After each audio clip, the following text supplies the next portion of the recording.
our mental capital, who we are as a person, is the source and the creator of all property value.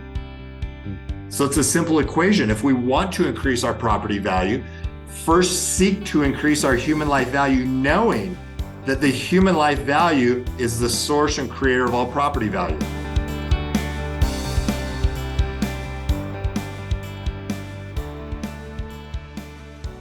What are you worth? On this episode, we're going to dive into the core of what truly matters in life. And I want each of you who are listening or watching, forget the bank balance, because today we're not discussing net worth in dollars and cents. What we're going to do is we're going to dive into something that's far more profound: your innate value as a human being, your significance to those who cherish you, and the immeasurable impact that you have. And it's a real honor to have the mastermind behind the groundbreaking book titled What We're Worth: Realize Your Human Life Value and What You're Really Worth. And that mastermind is the one and only Michael Isom. And so, folks, I want to introduce you to Michael, who's a catalyst for prosperity and fulfillment. He's a dynamic entrepreneur that Richard and I had the pleasure of finally meeting at an event that we all attended together in Denver in June. And he's also a great speaker. The story that he shared with us at that event, we're going to dive a little bit deeper into today. And of course, having put together this extraordinary book, he's a visionary author, and he really encapsulates that resilience and transformation and the pursuit of values, and a very values-driven life. And so, having achieved a lot of success in business, Michael faced a real dramatic reversal, and that was just due to some ill-fated investments. He's got a story around that will really help you to rethink your thinking. And this pivotal moment really prompted a profound shift for him. He, in prioritizing his family, his inner fulfillment, and his true meaning over superficial wealth. And so, Michael, I also want to add that I know just from hearing your story and how vulnerable you were, that you're a devoted husband, you're a devoted father, and a businessman. And we'll talk a little bit about all the great things that you do around your workshops, your training, your keynote speeches, and all that great stuff. But allow Richard and I to be the first to welcome you to Wealth Without Bay Street. It's an honor to have you.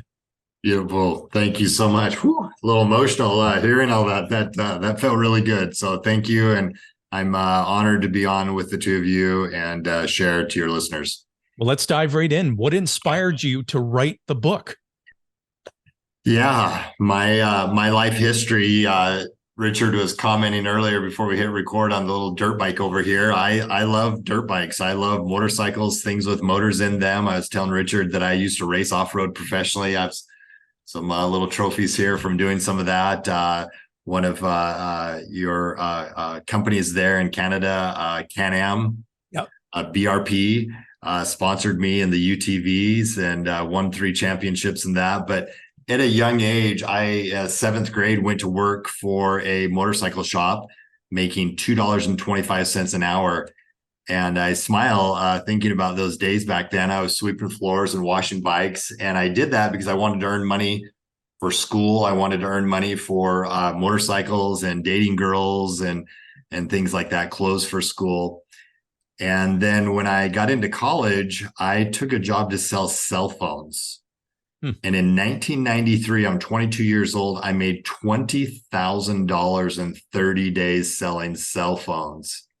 Wow. I'm off to the races, right? Like 20 grand a month. And I continued to make that kind of money through 1999.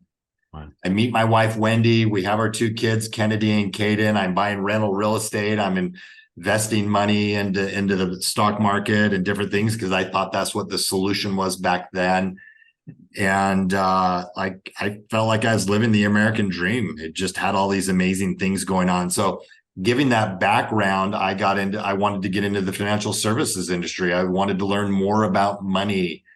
And I met 3 gentlemen, Garrett Gunderson, that the 2 of you know, yep. Ray Hooper and Les McGuire. You probably didn't have the opportunity to meet the 2 of them. We did, but they are noted in the acknowledgments of your book, though. Yeah. We formed a company in 2000. In 2006, Ray and Les flew from northern Utah to southern Utah to visit me, and we did a seminar that night. And on their flight back, they, on their final approach into the Provo airport over Utah Lake, they hit a microburst cloud that threw them 1,000 feet up and straight into the water and killed the 3 men instantly. No. The pilot, Dwayne, and my 2 business partners, Ray and Les. You would have loved both of them, just like myself and Garrett Gunderson. From the little bit that you know us, they Les had a photographic memory, and he just taught me a lot. And so they were part of my inspiration in the book. But prior to their death, Les had met this gentleman. I'm just going to call him Investor Guy, and he acknowledged or showed to me this investment of being able to take money and lend it out in a hard money lending fund. And I trusted Les. I did my due diligence. So I started with $50,000 in this hard money fund. And the investor guy promised me 5% a month. 5% a month on 50 grand. So I'm getting these 2,500. I know, right, Richard? I'm getting these $2,500 checks. You know, this is almost 20 years ago when this started for me. I was a lot younger and didn't have the wisdom that I have today. So 50 grand checks kept coming. I sent him another 250 grand checks kept coming. I sent him $500,000 more. I've got 800 grand in here. I'm getting 5% a month, and the checks kept coming. So then I made that available to a few clients of mine that I thought might be interested. Yeah. And the checks kept coming until August of 2007, and the checks stopped. And I'm freaking out. Understandably so. We have over $10 million with Investor Guide. August, September, October, November, December 2007, no checks, and Investor Guide is not taking my phone calls. During that time, I get a phone call, and on the other line, I hear, "This is Special Agent Mark Smith with the FBI. We understand you have investment dealings with Investor Guy. We need to talk." Long story short, I'm signing a deal with the feds, and I'm having a wire taped to my chest to go meet with Investor Guy. It's too late, though. I end up losing over $4.8 million of my family's entire life savings. So this is what is building this momentum of what is now what we're worth, because that was my entire family's life savings and over $10 million of my clients' money completely gone. And I'm a mess. I can't keep my company together. I end up shutting it down in 2008, the beginning of 2008. And frankly, I'm just an asshole to be around. I'm drinking excessively. It's just a mess. You know, I'm married. I have 2 kids at home, and some time goes by, and I hear a knock on our front door, and I open it up. It's early. It's my father-in-law, my mother-in-law, my sister-in-law, my brother-in-law, my other brother-in-law, and 2 big U-Haul trucks. And they say they're there to move my wife and kids out of our house. I can't blame them. I knew I wasn't healthy to be around. And 12 hours later, I'm alone in this home, screaming to God, praying, just trying to understand what's going on. But mentally, I'm just a mess. And I'm drinking alcohol. And so that's not a good combination. And I was never a drinker prior to any of this happening. And I face a moment that was a pivotal moment in my life. And I thank God to this day that I'm still alive, because I stuck a gun to the roof of my mouth, because my self-worth was tied to my financial balance sheet.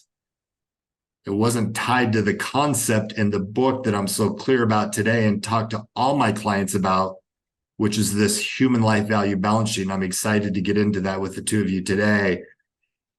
So I stuck this gun in my mouth. I had a bullet in the chamber. I'm ready. I'm like right there, and I have a rush come over my body. And in that moment, I carefully set the gun down, and I commit to God and myself that I'm going to extract the lessons that led to that point of putting the gun in my mouth, apply them in my life, and to share them with as many people that will listen. And this book is part of that message. And I'm happy to report that within 8 years of that time, I was able to earn back all the money that I had lost applying what's in the book, What We're Worth, applying what the two of you share with your audience on a daily basis, literally around 2 countries now, correct? Yeah. Yeah, around 2 countries now. So like I'm living testament of that, along with the human life value balance sheet concept. And I know you guys have, I'm sure, versions of that. It's just the language that I'm using for that. But I also want to mention that 45 days later, I sobered up and I was able to move back in with my wife and kids.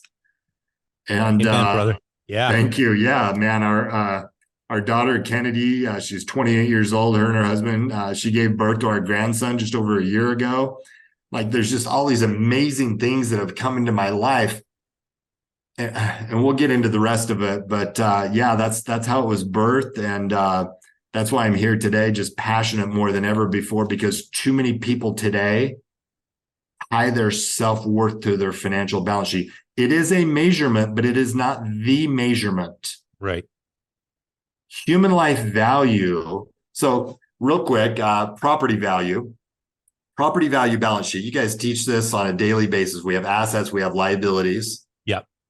Take a $1 million home as an asset on your property value balance sheet, and then a liability, say you have a $500,000 mortgage against it. Assets minus liability equals the equity in your property value balance sheet. Yeah. In that example, you'd have a $500,000 of equity. That's your property value balance sheet. It is a measurement. It's not the measurement. Next to that I would just emphasize more than ever before, because I didn't have acknowledgement of it mentally in my life years ago when I stuck the gun in my mouth, but I'm clear about it today, is this other balance sheet that I call an HLV balance sheet, human life value. When we slow down enough, that's what's most important anyway, because on the human life value balance sheet is who we are as a person. Has assets and has liabilities on there, but some of those assets are our integrity, our morals, our values, our experiences in life, relationship capital. Yep. Garrett Gunderson was on that list for me. I called him during that time. He watched me go through this. We ended up writing What Would the Rockefellers Do together. Things just took off. I was telling Richard, Jason, before you got on, we're starting to do more business again together. We're going to rewrite What Would the Rockefellers Do. We're actually going to have it available for advisors across the country to be able to put their own insert into it and utilize that as a resource in their own practice. So human life value, our mental capital, who we are as a person, is the source and the creator of all property value. So it's a simple equation. If we want to increase our property value, first seek to increase our human life value, knowing that the human life value is the source and creator of all property value. That's brilliant. And the relationship capital piece that you talk about is on page 62 in your book. And speaking of your book, one of the things that we talked about, not only in Denver, but prior to recording the show today, is that any of our listeners and viewers who are already clients of ours, we want to get this book in your hands with our compliments. And so just there'll be some instruction in the show notes on how to do that. And we will get this book sent out to you. You are going to love it. And to all of our viewers and listeners who are not yet clients of ours, we're also going to provide you with an opportunity to purchase a copy. And we would wholeheartedly encourage you to do that, because you are going to be moved in a very positive way after having read this book. Beautiful. One thing that I really love, Michael, about the book is its storied nature. And obviously the story, and you mentioned at the end of the book and the afterword, the components of it that are related and to a large degree based on your own personal experience, which you've just shared with our listeners. And again, unbelievable and grateful that you're here, because again, you were able to make a decision and take that decision and move forward in a positive way to create more value for other people, which the book does and your story does. So I love the storied nature in it, because and there's even certain things that I really appreciate. The investment variable that you use is like a cryptocurrency in the book, but you even talk about the Canadian crypto exchange of Quadriga, which the guy who ran that, died in, like, I don't know if it was a plane crash or something similar. He had a emergency obstruction of some kind and died, but he took all these passwords, and like $200 million worth of money that people had invested is just gone. And so, like, that's a real component. It's part of the story, but it's a real thing that happened in life. And these are the connections I think that people really resonate with, because you're also helping them see and understand or elevate where areas of risk in our life are, and how we can have gut check level conversations internally with ourselves about whether or not we want to be participating in that. And are we ready to make it? If we're getting clear on the human life value side, is this a decision that's going to add and increase human life value in my world, or is it going to take away? And I think that, having people, giving them the breadth of understanding of the story really gives them the way to start thinking that through appropriately. Beautiful. Well said. Yep. What comes up for me, Michael, as well, is I think of contribution or contamination. So when you think about your human life value, and you have developed an understanding after having read the book and understanding the philosophy behind this, asking yourself those questions in all aspects of your life. Is it contributing to or contaminating my human life value? And if it's contributing, then that should be amplified. And relationship capital is obviously a big component of that. But if it's contaminating, then get rid of it. Yeah. Whatever it is, if it's, similar to what you shared in your story. So like, if people are trying to cope, with whether it's alcohol or drugs, or name the addiction, well, that's certainly contaminating your human life value, not contributing to it. And so if you can't eliminate it on your own, it's a sign of strength to ask for help. 100%. 100%. Yep. I was thinking eating, sleeping disorders. There's all sorts of things that fit into that category also. I want people that read this book to take their life back. I want them to see themselves as an asset, not a liability.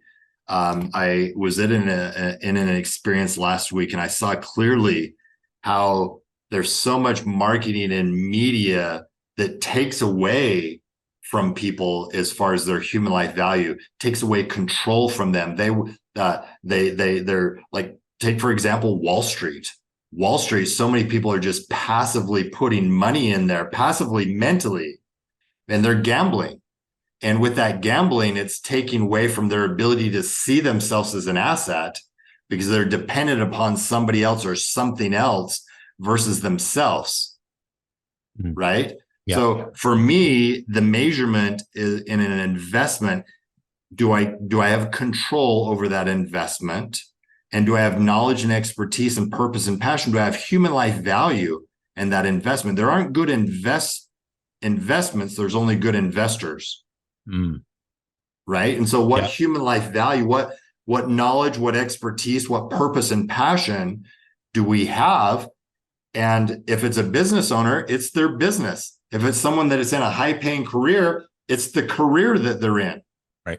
Right? If we look at the three of us, and any of the listeners look at what's put the most amount of money in their pocket, it's their ability to produce in their area of expertise.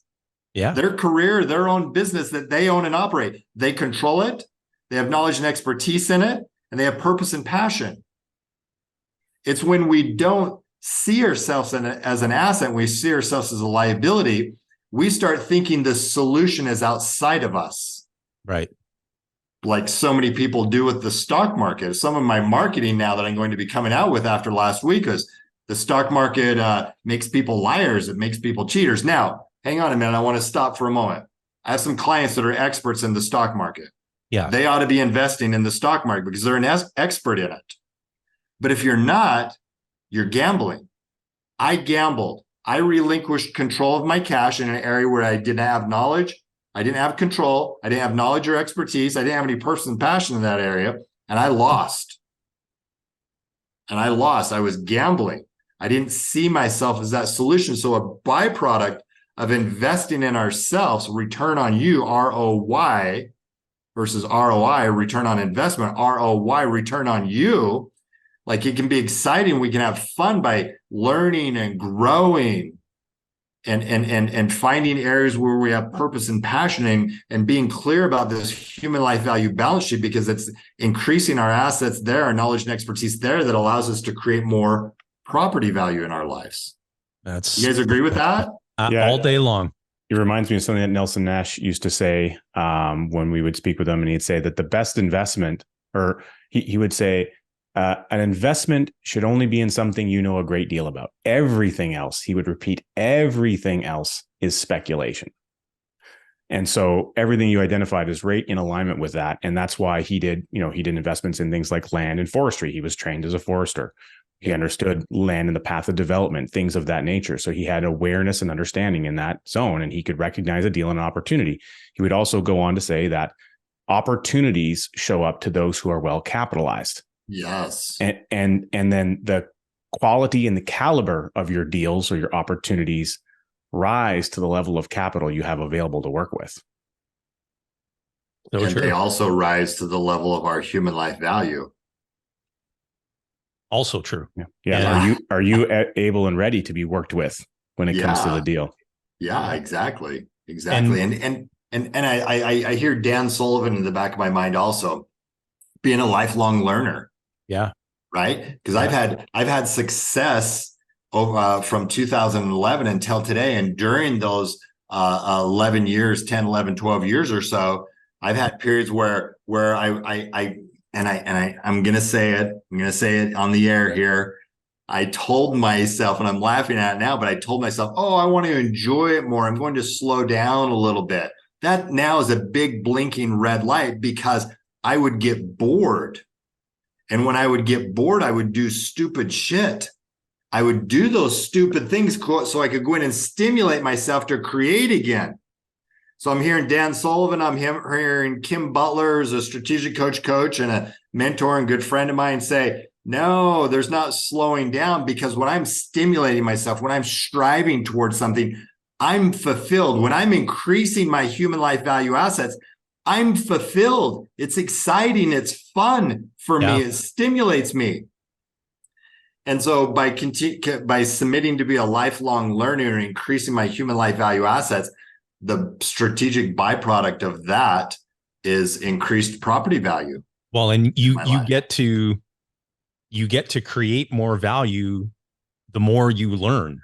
Yes. And it serves as inspiration. And more opportunities. Yeah. And if you fall into this, what our late mentor would describe as the arrival syndrome, where you feel like you've learned everything there is to know, you can't be taught anything new. People in that frame of mind are losing so slowly that they still think they're winning. Yeah.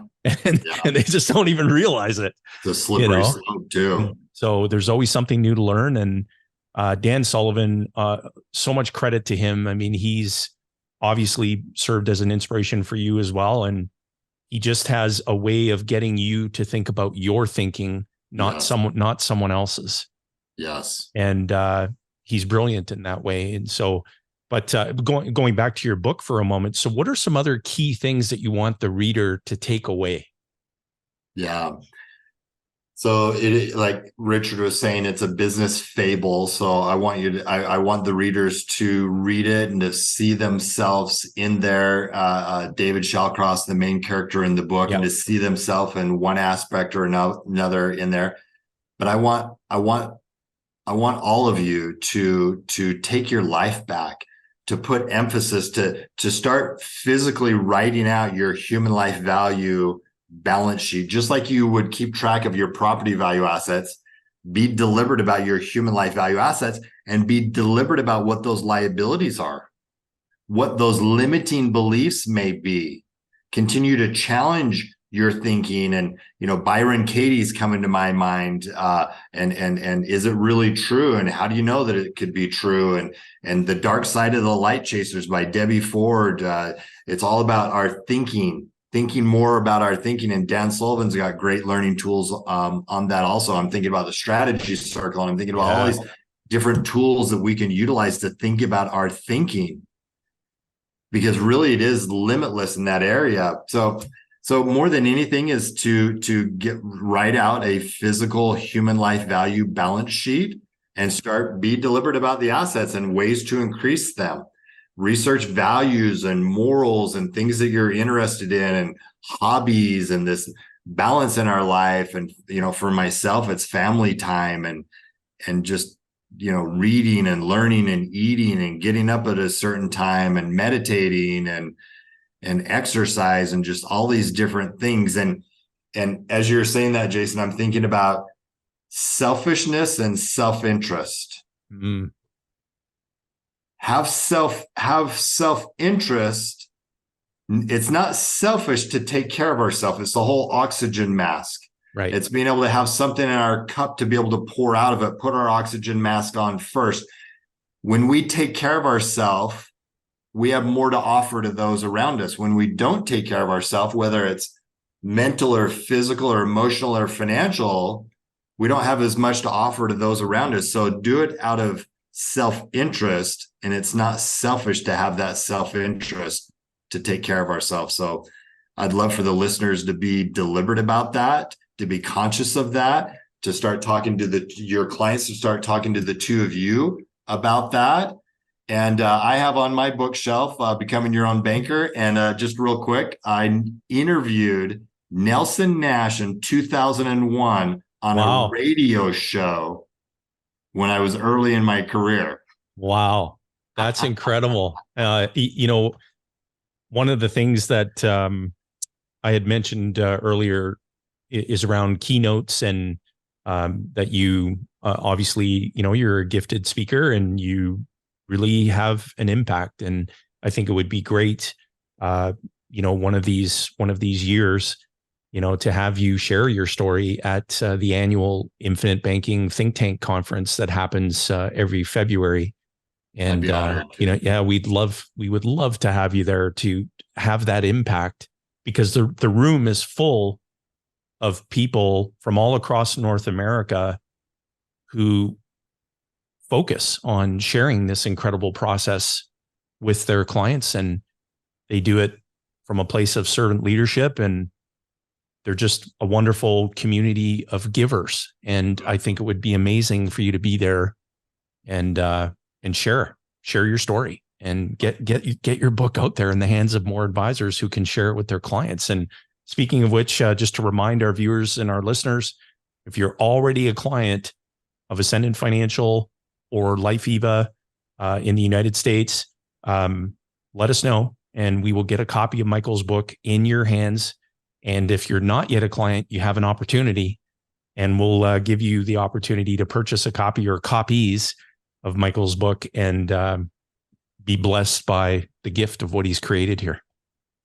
Beautiful. One thing I really want to make sure that the listeners understand about the book, which I think is very interesting. You talked earlier about the main, character in the book, but there's also his wife, Sandy. And so what I think is really interesting is the perspective shown in the book is it's not all from one person's perspective. It's actually looking at both sides of the coin.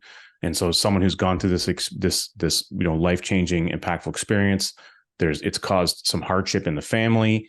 And then what's the mindset or the feelings coming up for the person who's on the other side of that family.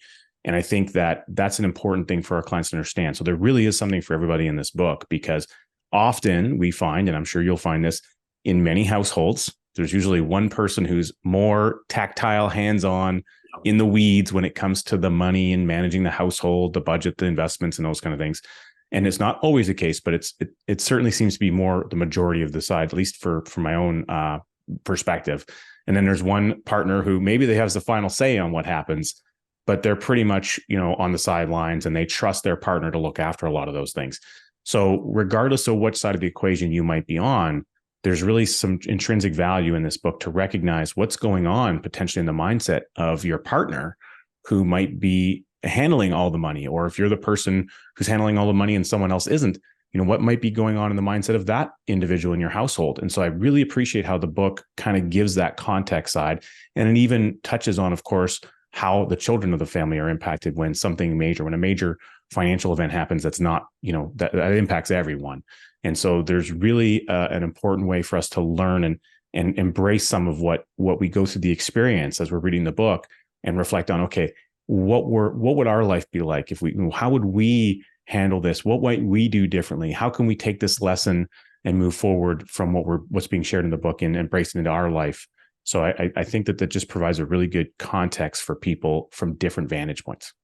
Beautifully said, Richard. Thank you for that insight. That feels good to hear. And it's getting on the same page. So for David and Sandy, and for my wife Wendy and I, and this exposure exposed what you're talking about. It exposed these gaps in our thinking, and we weren't on the same page. She didn't know, and it's almost like, there was a betrayal that she felt as a result of that, of not knowing, and me doing what I did and David doing what he did in the book with Sandy. It felt like a really deep betrayal of trust. And so learn that lesson for the two, if there's couples out there that read the book or significant others, to be on the same page and to take that lesson from the book to know versus hope. Knowing is so much more empowering versus hope, and don't wait for something catastrophic. And it doesn't have to be some big catastrophic thing like myself or like in the book. It could be something smaller, but even though it's smaller, it could have significance in the way that it is felt in the relationship. So being on the same page is super empowering. Yeah. It's kind of like if you're in the same, in the same house, and you're in the same general area, and one spouse is playing like 90s country music over here in the kitchen, and the other person's blaring, like me, 70s, classic rock, and they're both competing with one another in earshot, and then you're trying to communicate, hey, what's, and you're yelling back and forth, but you're fighting over all this noise. You're definitely not on the same sheet of music. And really the book is trying to get people on that same playing field. Beautifully said. So good. Yeah. Rich?